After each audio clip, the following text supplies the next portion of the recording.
और एक तरफ जहां दिल्ली धमाके में सामने आए आतंकियों के पीछे के हर एंगल खंगाले जा रहे हैं, वहीं इसके साथ ही अब फरीदाबाद की अल फलाह यूनिवर्सिटी पर ईडी ने शिकंजा कस दिया है। आज अल फलाह यूनिवर्सिटी के कई अलग अलग ठिकानों पर रेड की गई। इसमें कई तरह की अनियमितताएं भी सामने आई हैं। एक रिपोर्ट देख लेते हैं। दिल्ली ब्लास्ट के बाद चर्चा में आई ये वही अल फलाह यूनिवर्सिटी है जिसके अंदर कथित तौर पर आतंक का अड्डा चल रहा था। आतंकियों पर तो कार्रवाई हो गई, लेकिन अब अल फलाह यूनिवर्सिटी पर भी गाज गिरी है।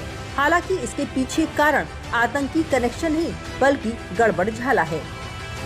मंगलवार की सुबह जब ज्यादातर लोग सो रहे थे, तब अल फलाह यूनिवर्सिटी के अलग अलग ठिकानों पर सुबह 5 बजे से ही ईडी की छापेमारी शुरू हो गई। इस छापे की जद में अल फलाह ट्रस्ट और अल फलाह यूनिवर्सिटी दोनों हैं। अल फलाह ट्रस्ट के मुख्य दफ्तर, यूनिवर्सिटी कैंपस और मैनेजमेंट के लोगों के घरों सहित 25 स्थानों पर छापेमारी हुई। दिल्ली के जामिया नगर और ओखला विहार से लेकर फरीदाबाद स्थित यूनिवर्सिटी कैंपस तक छापेमारी हुई। ये छापेमारी मनी लॉन्ड्रिंग केस में हो रही है। कई महीने पहले केस दर्ज हुआ था। आरोप है कि यूनिवर्सिटी और ट्रस्ट के नाम करोड़ों की अवैध फंडिंग की गई। आरोप है कि विदेशी दान लेने में FERA नियमों का उल्लंघन हुआ है। आरोप है कि संपत्तियों के गलत इस्तेमाल से काले धन को वैध रूप दिया गया है। दरअसल दिल्ली ब्लास्ट केस में NIA की जांच के साथ ईडी ने मनी लॉन्ड्रिंग मामले की जांच के लिए एक केस दर्ज किया था, जिसमें अल फलाह यूनिवर्सिटी के कामकाज पर कई गंभीर अनियमितताओं की बात सामने आई और अब इसी की जांच हो रही है।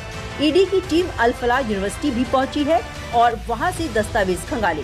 वहीं छापेमारी के दौरान अधिकारियों ने इस ग्रुप से जुड़ी 9 संदिग्ध शेल कंपनियों की गतिविधियों को जांच के दायरे में लिया है। ये सभी एक ही पते पर रजिस्टर्ड पाई गई। शुरुआती जांच में कई संदेह सामने आए हैं। बताए गए कारोबारी पते पर कंपनी का कोई वास्तविक दफ्तर नहीं मिला। कई कंपनियों में एक ही मोबाइल नंबर और ईमेल इस्तेमाल हुआ। EPFO, ESIC में कोई रिकॉर्ड नहीं, जबकि कंपनियों का दावा बड़ा ऑपरेशन चलाने का है।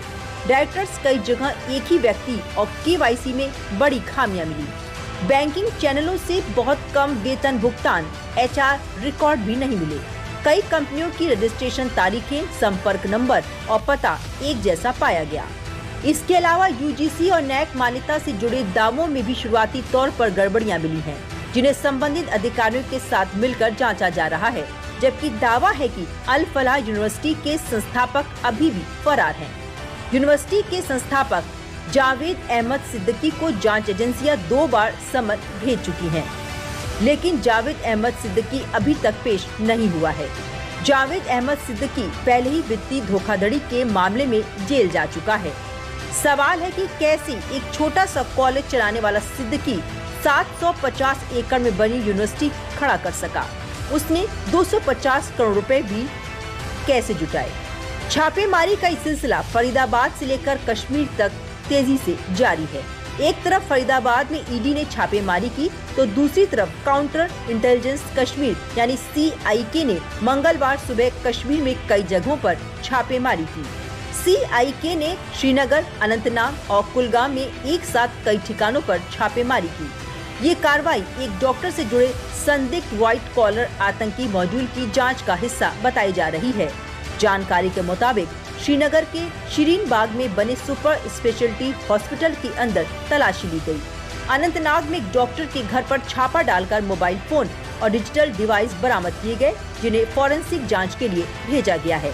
अभी कई लोकेशनों पर तलाशी जारी है। डिजिटल सबूत जब्त किए गए हैं और फोकस संदिग्ध पेशेवर नेटवर्क पर है।